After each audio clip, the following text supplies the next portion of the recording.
자, 시청자 여러분들 반갑습니다. 바른 목소리를 전달하는 채널 얼음사이다입니다. 자, 여러분들 최근에 이재명이 충격적인 발언을 해버려가지고 수많은 논란이 되고 있죠. 바로 중국에 대충 쉐쉐하면은 된다라는 충격적인 발언입니다. 보면서 진짜 두 눈을 의심할 정도였죠. 자, 최근에 이재명이 선거 유세 현장에 나가가지고 직접 실제로 했던 발언입니다. 왜 중국에 찝쩍거려요? 그냥 대충 쉐쉐하면은 된다. 고맙습니다. 적당히 비위나 맞추면은 된다. 대만에도 쉐쉐 이러고 있습니다. 자, 왜 중국에 찝쩍거리나 그냥 쉐쉐하면은 되지라는 이 충격적인 발언, 이재명의 이 발언 사건은 말 그대로 오늘날 현재 대한민국의 유력 정치인의 수준, 참담한 외교 인식의 수준을 보여주는 가장 상징적으로 적나라하게 보여주는 그런 사건입니다. 자, 그런데 여러분들 저렇게 세상 오만하게 굴던 인간이 이상하게도 중국 대사를 비롯해가지고 중국 정치인들 나부랭이들만 만나면 어떻게 합니까? 태도가 180도 돌변을 해요. 굽실굽실하게 변한다라는 겁니다. 진짜로 무슨 약점이 잡혔나 싶을 정도인데, 진짜 뭐 도움이라도 받았는지 약점이 잡혔나 싶을 정도인데, 과거에도 기가 찬 사례들이 있었습니다. 자, 중국 대사는 과거에 뜬금없이 이재명을 친구라고 생각한다라면서 갑자기 원고를 꺼내 무려 15분 동안 대한민국 정부, 윤석열 정부를 비판을 했습니다. 자, 그런데 그거를 또 이재명은 중국 대사가, 다른 나라 대사가 대한민국 정부를 욕하고 있는데 그거를 좋다고 옆에서 맞장구 치면서 듣고 있었다라는 거예요. 자, 중국 대사의 발언입니다. 그날 다른 발언도 했었는데 한국이 미국의 승리에 배팅하는 것은 잘못됐다라는 발언입니다. 여러분들은 저걸 어떻게 생각하십니까? 감히 중국의 일개 대사나부랭이가 대놓고 대한민국의 정치인 그리고 정부에게 외교 정책에 대해 훈계를 늘어놓고 있는 겁니다. 명백한 여러분들이 이거는 주권 침략이고 내정 간섭이죠. 외교 정책에 감나라 배나라 하는 거. 자, 여러분들 제가 현실에서 중립외교 혹은 국익외교 드립을 너무 쉽게 입에 올리는 사람들을 보면은 제가 좀 답답한 게 있어요. 예전에 이런 거 가지고 이제 글을 올린 적도 몇 번 있었는데, 자, 그런 말을 하는 사람들을 보면은 이 소위 중립외교 말을 하는 사람들을, 국익외교 말을 하는 사람들을 보면은 자기만 세상에서 제일 똑똑한 줄 안다라는 겁니다. 자, 그런데 여러분들 상식적으로 우리가 인간관계를 살아보면은 어떻습니까? 우리가 신의를 저버리고 신용도가 없는 행동을 하면은 현실에서는 상대방도 우리에 대한 기대를 그만 접어버린다라는 거예요. 계산기 두들기는 거 다 보이거든. 인간관계에서 조금 진정성이 있는 사람과 없는 사람, 그게 대강 보인단 말이야. 그리고 여러분들 만약에 한 번 잃어버린 그 신용, 신뢰 관계를 회복하는 데는 훨씬 더 많은 시간과 자원과 노력이 들어갑니다. 사실 그러고도 영원히 회복이 안 될 가능성이 굉장히 높아요. 박쥐짓을 하는 전례가 한번 각인이 되면 말입니다. 뒤통수를 한번 치고 신용을 잃어버리면은 그게 잘 회복이 안 된다라는 겁니다. 여러분, 제가 재미있는 예시를 하나 한번 들어볼게요. 나이 많은 구독자분들 재밌게 한번 들어보세요. 자, 여러분들 컴퓨터 게임 속에는 일명 NPC라고 하는 존재가 있습니다. 어려운 단어 아니고 전문 용어 아닙니다. 편안하게 들어보세요. 컴퓨터 게임 속에는 NPC라는 존재가 있습니다. 이게 뭐냐면은 논플레이어 캐릭터라고 해가지고, 쉽게 말해가지고 주인공 캐릭터를 조종하는 어떤, 그러니까 플레이어, 나 자신, 그러니까 나 자신을 제외한 다른 게임 속의 캐릭터들 있죠. 게임 속에서 등장하는 어떤 가상의 시민들이나 어떤 그 상점의 주인, 상인들, 이런 애들을 보통 우리가 NPC라고 합니다. 자, 그러면 여러분들 당연히 그 게임 속에 있는 그 가상의 상점 주인들, NPC 시민들이 어떻게 움직였습니까? 똑같이 움직여요. 정해진 값대로만 움직이면서 특정한 조건에 항상 같은 반응을 보이고 똑같은 대사를 한다라는 겁니다. 뭐 예를 들어 가지고 게임 속에서 제가 치료약을 사가면은 뭐 고맙습니다 뭐 이러겠죠. 뭐 대사가 조금씩 달라질 수도 있지만 뭐 서너 가지 한정적이라는 겁니다. 그 형식이 있다라는 거죠. 자, 제가 옛날에 뭐 또 재밌게 어떤 플레이했던 게임 중에 뭐 허스키 익스프레스라는 게임이 있었습니다. 아기자기하고 좀 귀여운 게임인데 아쉽게도 지금은 이게 서비스 종료가 돼버렸어요. 근데 제가 이 얘기를 왜 하냐면은 한번 들어보세요. 개썰매를 타고 다니면서 이제 극지방을 탐험하고 돈을 버는 그런 소소한 평화로운 게임이었어요. 아무튼 그런데 게임 속에 보면은 굉장히 간단한 교역 시스템이 하나 있었습니다. 예를 들어 가지고 A 도시에서 포도를 1,000원에 샀는데 이거를 내 썰매에 가득 싣고 B 도시까지 달려가면은 항상 뭐 1,200원, 1,300원 이렇게 사주는 식입니다. 자, 왔다 갔다 열심히 나는 화물 배달만 하면은 항상 중간에서 중간 교역으로 나는 이득을 보는 게 가능했어요. 물론 이렇게 쉽게 돌아가는 이유는 뭡니까? 이게 단순하고 간단한 게임 속의 세상이니까 이런 국익 외교가 가능했다라는 거예요. 알겠죠? 그런데 여러분들 현실 외교 관계가 게임입니까? 현실이 살아보면 만만해요. 장난이 아니잖아. 현실 외교 관계가 그렇게 단순하냐고. 미국 같은 나라가 여러분들 엘리트가 그렇게 넘치는 저런 나라에서 미국 같은 나라가 게임 속에 정해진 패턴대로만 움직이는 NPC처럼 만만한 나라입니까? 아니죠. 아니에요. 미국은 엄청나게 무서운 나라입니다. 헛기침 한 번만 하면은 바닷길을 봉쇄해버리면은 자유진영에서 우리나라를 퇴출시켜버릴 수도 있다고요. 우리가 박쥐짓을 계속하면. 한국은 미국의 기침 소리 한 방에 하반신 불구로 되어버릴 수 있는 그런 나라인 현실이라는 겁니다. 미국이 이제 그만한 힘을 가지고 있는 나라라는 거예요. 한국을 한 방에 불구로 만들어버릴 수가 있는 나라입니다. 미국이 고함 한번 지르면은 대한민국 GDP는 하루아침 만에 반토막이 날 수도 있다고요. 코스피 코스닥 지수들. 21세기 신냉전 시대에 한국이 자꾸만 박쥐짓을 그런데 하려고 합니다. 그 박쥐짓이 심지어 국익 외교라고 얘기를 해요. 사람들이. 자기만 똑똑한 줄 알면서 자기 딴에는 혼자 국익 외교, 중립 외교라고 헛소리를 늘어놓습니다. 그런데 그 꼬라지를 미국이나 일본, 영국, 프랑스, 독일 같은 다른 어떤 기타 자유진영 국가의 사람들이 가만히 그 꼬라지를 두고 봐줄까요? NPC처럼 우리에게 자기들이 손해보는 외교 관계를 영원히 계속해서 지속해 줄까? 우리가 신용도, 신뢰, 신의를 저버리는 행동을 하면은 상대도 더 이상 무한하게 참아주지 않는다라는 겁니다. 이거를 잘 알아야 돼요. 나도 그렇기 때문에 나도 나 진심으로 상대방을 대해야 상대방의 마음을 얻을 수가 있다라는 겁니다. 그리고 우리는 갑이 아니라 국제 외교 관계에서 을의 입장입니다. 역사가 증명하듯이 여러분들 정치 리더가 당대의 주제 파악, 분수 파악을 똑바로 못하고 대세를 잘못 읽으면은 온 나라의 백성들의 삶이 피폐해지게 됩니다. 한국이 여러분들 만약에 북한과 중국 편에 붙으면은 무슨 일이 벌어질까요? 미국이 지금까지 수천억 달러를 퍼부으면서 아프리카 대륙 전체에 수십 년 동안 원조했던 액수보다 우리 대한민국 하나에 더 많은 투자를 반세기가 넘게 지속해 줬는데 한국이 이제 와가지고 대가리가 조금 컸다고 동아시아 태평양 안보 라인에서 자기들이 할 역할을 수행하지 않고 슬쩍 발 빼려고 한다? 그러면서 국익 외교 너네끼리 알아서 해라 우리는 중립을 지키겠다 이딴 식으로 전략적으로 모호하게 군다면 미국이 그리고 한국 애들은 모호한 애들이구나 믿을 수 없는 애들이구나 판단해버리면 이 나라에 무슨 일이 벌어질까요? 얘네들은 더 이상 안 되겠다. 일본에 힘을 실어주자 이러지 않겠습니까? 근데 그러면은 이 나라 산업과 경제 전반에 무슨 일이 벌어질 것 같냐고. 상상만 해도 끔찍하지 않습니까? 한국이 무슨 원천 기술이 있어요. 지금도 여러분들 대한민국의 어떤 공장과 제조업들 돌아가는데 그 공작 기계들 산업용 기계 부품들 중에 일본 부품이 일본 원자재가 얼마나 많은지 아십니까? 화학약품부터 해가지고 모든 것들이. 미국은 중국 공산당의 위협과 태평양 진출을 막기 위해서 대한민국, 대만, 일본에게 힘을 실어주고 있습니다. 그러면서 그들이 주도하는 어떤 자유진영 질서에 뭐 대만, 대한민국 그리고 일본 같은 나라들을 편입시켜 놓은 거예요. 일본은 2차 세계대전 직후에 그리고 또 한국은 6.25 전쟁 직후에 나라가 한번 완전히 폭삭 내려앉은 적이 있었습니다. 이때 미국은 미군의 힘을 통해 가지고 안보를 책임져 주면서 이들이 경제적인 번영과 발전에만 집중할 수 있도록 도와줬습니다. 물론 그때 과거 당시에는 그러니까 이제 뭐 공산주의 소련이 가장 큰 잠재적인 위협 국가인 적도 있었고 세월이 흘러간 지금에는 일단 동아시아에서는 중국 공산당이 어떤 미국의 태평양 방어선에서 가장 위협적인 잠재적인 가상적국으로 지금 등장을 하고 있죠. 그 실제로 호시탐탐 또 기회를 계속 엿보는 행동을 많이 하는 게 바로 중국 애들의 특징입니다. 자, 그러면 여러분들 여기서 우리는 지정학적인 이점을 최대한 살려가지고 미국 형님에게 우리가 중국이 태평양으로 진출하는 것을 견제하는 데 있어서 유용한 파트너입니다라는 것을 우리는 숙이고 어필을 해야 된다고. 공짜로 모든 것을 국익외교, 중립외교라는 걸로 얻을 수가 없어요. 그딴 식으로 전략적인 모호성을 고집하면은 미국이 우리나라한테 시장을 열어주겠습니까? 반도체 계속 팔아먹을 수 있게 둘 것 같아요. 다 회수해가면 그만인데, 조져버리면 그만인데, 자국의 산업 키우고 다른 산업 키우면 그만인데, 대만이나 일본 키우면 그만인데, 왜 주제 파악을 못하냐고. 누가 그 중립외교, 국익외교 좋은 줄 몰라서 안 해? 현실이 안 되잖아.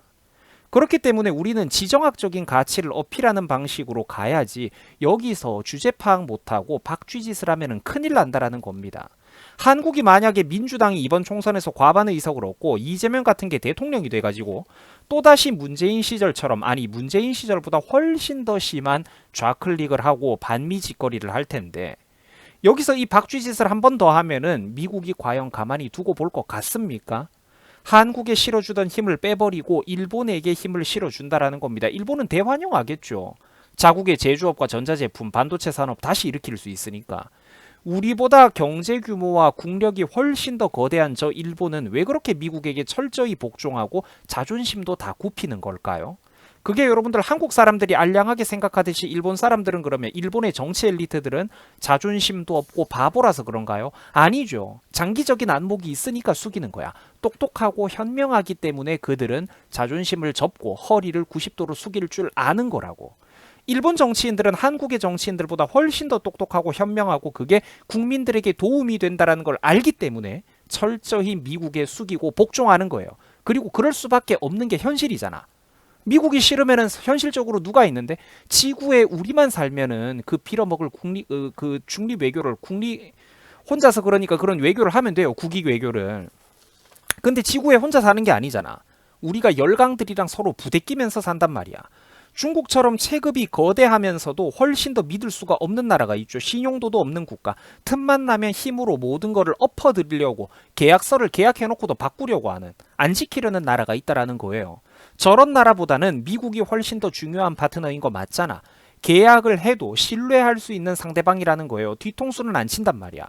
미국과 연대하면서 중국을 커버하는 게 국익에도 가장 도움이 된다라는 거를, 그 국방 문제에서도 국민의 부담을 최소화시켜 줄 수 있다라는 그거를 일본은 안다라는 거예요. 그리고 대만도 이번에 선거를 통해 가지고 자기들이 흔들림 없는 친미 노선을 걷는 국가라는 거를 확실하게 국제사회에 보여줬어요. 반면에 그럼 여러분들 한국은 어떨까요? 너무나도 민도가 떨어지고 불안하죠, 솔직히. 반도체는 여러분들 오늘날 대한민국이나 대만 국가 경제의 핵심 중의 핵심입니다. 하지만 실제 관련된 수많은 기술들의 원저작권, 원천 기술, 목줄은 미국이 대부분 가지고 있습니다.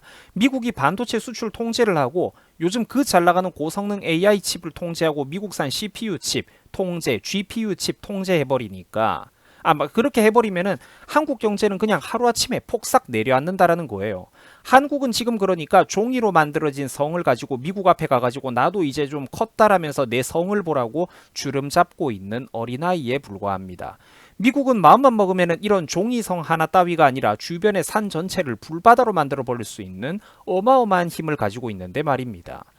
그 거대한 중국도 미국이 컴퓨터 칩, 반도체 칩 수출 통제하면서 걸어잠그니까 왜 그렇게 빌빌대고 있을까요? 시청자분들도 최근에 뉴스를 보셨겠고 저도 그런 영상을 예전에도 몇 번 올린 바가 있습니다만 중국도 요즘 여러분들 내부 경제 상황은 분위기가 장난이 아닙니다. 청년 실업률이 폭등하고 경제 상황 절대로 좋지 않아요. 중국에 쏟아져 나오는 그 수천만 명의 대졸자들이 취직할 일자리가 없다라는 거 다들 보셨잖아요. 중국도 내부적으로 지금 극한까지 골마 들어가고 있고 무너져 내리고 있고 대단히 심각하다라는 겁니다. 분위기가 장난이 아니에요. 또한 중국과 대만의 일은 지구 반대편에서 벌어지는 남의 나라 일이 아니라는 겁니다. 바로 우리 이웃집 울타리까지 불이 붙어가지고 번져 들어오고 있는 그런 상황이라는 거예요.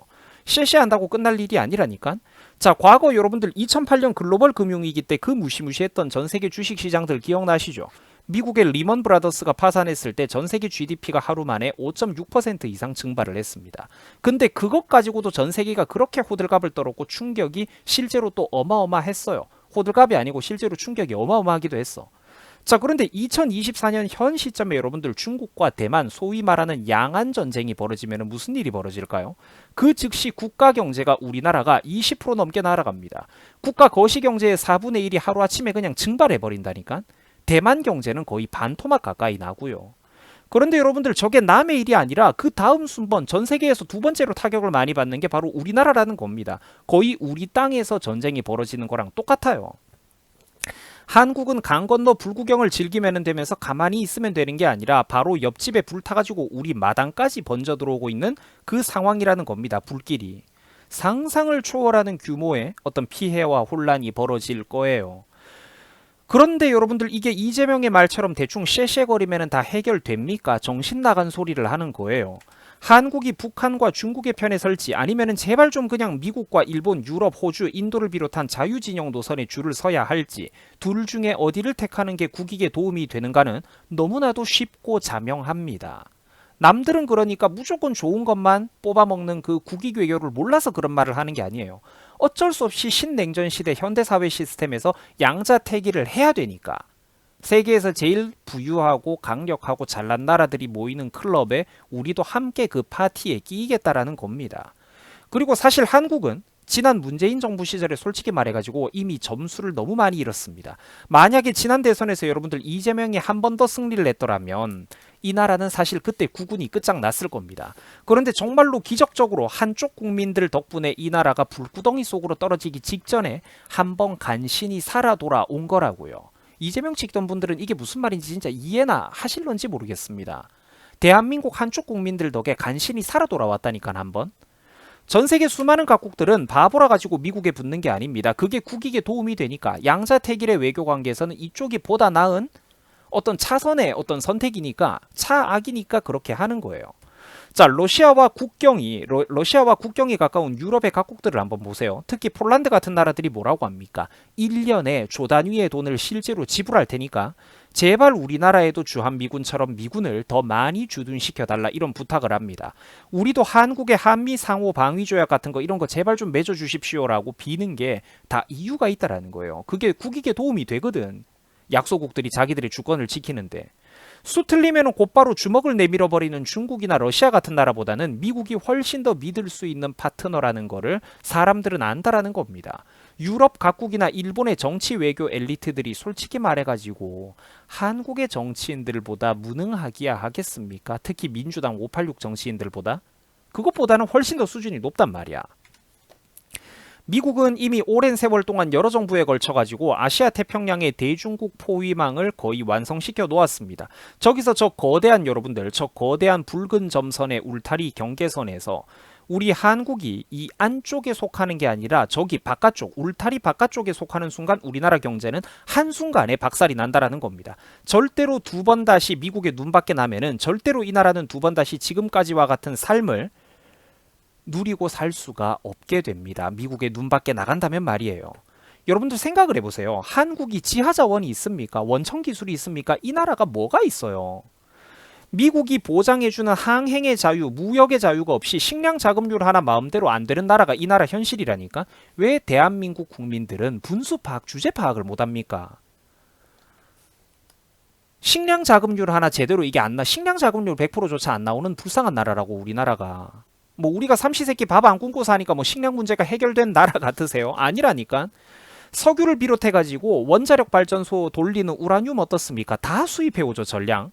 선박을 만들고 자동차를 만들어가지고 수출하려면 철판이 필요하죠. 근데 그 철판은 뭐로 만듭니까? 철광석으로 만들어요. 근데 한국에서 양질의 채산성 좋은 철광석이 나옵니까? 안 나와요. 철광석도 거의 대부분 호주나 남미처럼 해외에서 수입을 해옵니다. 태평양을 가로질러서 말이에요. 그런데 그 무역선 보급로를 한국의 힘으로 사실 그다 못 지키거든. 전 지구상의 어떤 여러분들 그 어떤 기름이 많이 나는 저 중동 지역부터 해가지고 전 세계 각국의 어떤 그런 거 미국이 보장해주는 항행의 자유가 있기 때문에 한국의 선박들이 자유롭게 물류가 오고 갈 수 있다라는 거예요. 우리나라에 필요한 원자재 전부는 해외에서 바다를 통해 가지고 들어옵니다. 그 원자재를 들여와 가지고 우리나라 삼성전자, 포항제철, 현대자동차, 또 조선소 이런 곳에서 상품으로 재가공해가지고 수출을 하고 우리는 제조업으로 먹고 사는 것이죠. 여러분들 역사가 증명을 합니다만 평화는 말 한마디로 거저 얻어지는 게 아닙니다. 오로지 더 큰 힘, 상대방에게 내가 함부로 행동하다가는 나도 얼굴에 한 방 제대로 얻어맞고 이빨 다 뽑힐 수도 있겠다라는 압박감을 줄 때 비로소 양자 사이의 존중이라는 게 생기고 평화상태, 소강상태라는 게 달성이 된다라는 겁니다. 힘이 있어야 진정한 평화가 찾아온다고요. 근데 혼자만의 힘으로는 버거우니까 친구와 동맹관계, 연대체제를 구축을 해둔다라는 겁니다. 맨손으로 호랑이랑 싸워서 어떻게 이길 거야? 근데 전 세계 최고의 어떤 프로 파이터들, 프로 사냥꾼들 열댓 명이랑 장창으로 무장하면은 이때는 그 꼽사리 끼는 나도 호랑이 사냥에 참석해 볼 만하다고. 나 말고도 강력한 프로 사냥꾼들이 함께 있으니까 장비도 준비를 잘하고. 맨손으로 호랑이랑 싸우는 건 안 되잖아. 우리가 어쩔 수 없이 정신력으로 되는 문제가 아니잖아요. 국민들이 정말로 이번에 판단을 잘해야 됩니다. 만약에 이 시점에 민주당이 과반 의석을 얻고 이재명이가 앞으로 이 나라의 주도권을 장악해가지고 대통령까지 간다? 이 나라 진짜 큰일 납니다. 한순간에 공멸의 길로 가요. 두 번 다시 못 올라옵니다. 그리고 이재명이 중국과 대만 문제에서 여러분들 제대로 된 행동을 취하겠습니까? 적극적으로? 유사시라는 게 없으면 가장 좋겠지만 그 유사시가 벌어지면 각자가 각자의 의무의 역할을 수행해야지만 하는 겁니다. 그러면은 반대로 북한 중국 편에서 미국과 싸우고 싶습니까? 미국하고 싸우고 싶으세요? 대중국 수출은 감소하고 있는 반면에 대미 수출은 가파른 상승세로 올라서면서 최근에 우리나라 최대 수출국으로 다시 올라가고 있습니다. 그리고 대만이 전쟁에 그러니까 휘말리게 되면은 중국은 미국과 자유진영의 시선을 분산시키기 위해서 한반도에도 실제로 추가 도발을 일으킬 수도 있습니다. 이거는 제가 그냥 하는 소리가 아니라 미국의 최고의 싱크탱크들, 국제 외교 전문가들, 자문그룹들, 미국의 군사 전문가들이 실제로 진지하게 하는 얘기들입니다. 그렇기 때문에 남의 일이 아니라는 거예요. 대만에 도발하면서 국제사회의 시선을 분산시키기 위해서 한반도에도 도발을 할 수가 있단 말이야. 여러분, 중립으로 있고 싶다고 해가지고 중립으로 있을 수 있는 게 아닙니다. 혼자서 꿀통을 마시면서 국익외교를 하고 싶다고 노래를 불러도 저 거대한 열강들이 그러고 있는 꼴을 가만히 두고 봐주지 않는다라는 겁니다. 우리 경찰이 중재해주는 이런 우리 일반인들 간의 사인 간의 관계하고 다르다라는 거예요. 국제 현실은. 그래가지고 결국 양자택일로 줄을 반드시 서야만 한다면 우리는 올바른 쪽에 제대로 줄을 서야 된다라는 겁니다. 멍청하게 혼자 고립되어가지고 서 있다가 정신승리만 하다가 이리 뜯어먹히고 저리 뜯어먹히다가 나라 전체가 폭삭 망해버렸던 구한말의 비극을 반복하지 않기 위해서 말입니다.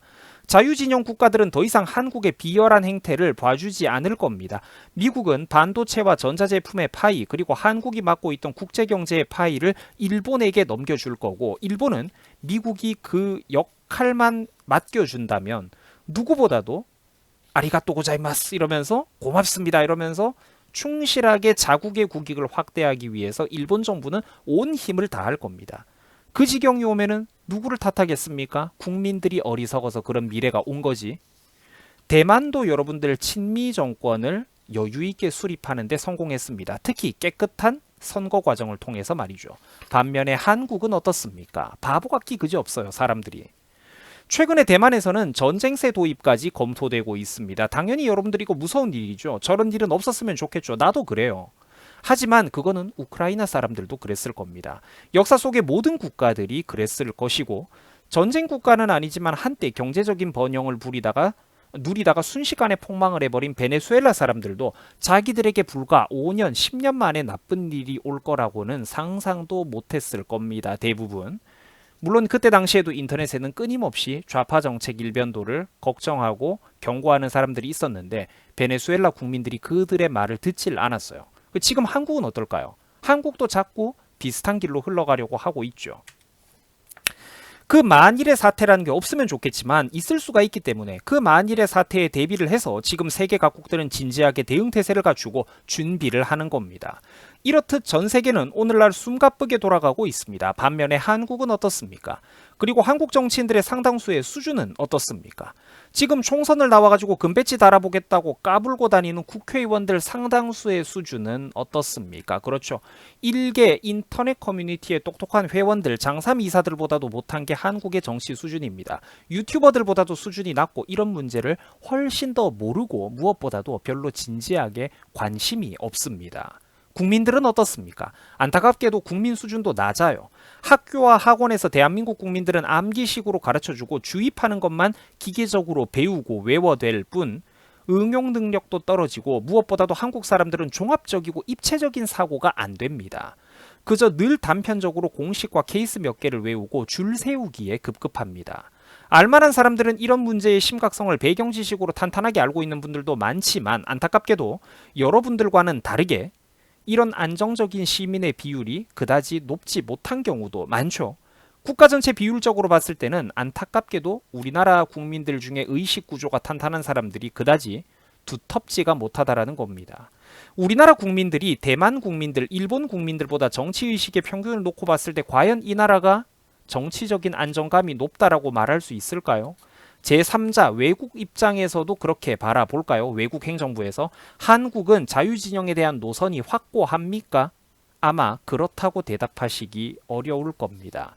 민주파리하는 저 바보들만 자기들이 깨어있다라고 생각을 하지 제3국들 해외 외국의 다른 행정부들 입장에서 보면은 한국이 대만이나 일본의 국민들보다 어떤 정치적인 안정감이 높은 나라라고 볼 수 있냐? 그렇게 대답하지 못한다라는 거예요. 이 와중에 이재명은 가구당 평균 100만 원씩 예산 13조 원을 뿌려가지고 인기를 얻어보겠다라고 이러고 있습니다. 그리고 우리나라 국민들에게는 정말 안타깝게도 이런 사탕발림들이 굉장히 잘 먹힙니다. 국민들이 현금 살포의 맛을 들이고 여기에 취해버리면은 국가 재정을 절약하겠다라는 정치인은 인기가 없어요. 미래를 위해 가지고 우리 자손들도 앞으로 살아갈 환경을 위해서 투자를 하겠다라는 사람은 비웃음을 당한다라는 겁니다. 국민들이 배척하게 돼요. 현금 살포의 맛을 들이면. 국민성이 떨어지면 훌륭한 정치인이 나올 수가 없다는 겁니다. 아니 적어도 덜 나쁜 차악의 정치인조차 더 이상 등장할 수가 없게 된다라는 거예요. 그 토향이 나빠지니까 정치인이 토향이. 땅이 여러분들 독극물에 젖어버리면은 그 나무가 살아날 수 있겠습니까? 열매를 맺을 수가 있겠어요? 대한민국은 지금 정말로 중대한 기로에 서 있습니다. 부디 대한민국이 올바른 현실을 인식을 하면서 냉정하고 이성적으로 합리적인 판단을 내릴 수 있으면 좋겠습니다. 하지만 그 길은 매우 어렵고 험난해 보입니다. 여러분들 수고하셨습니다.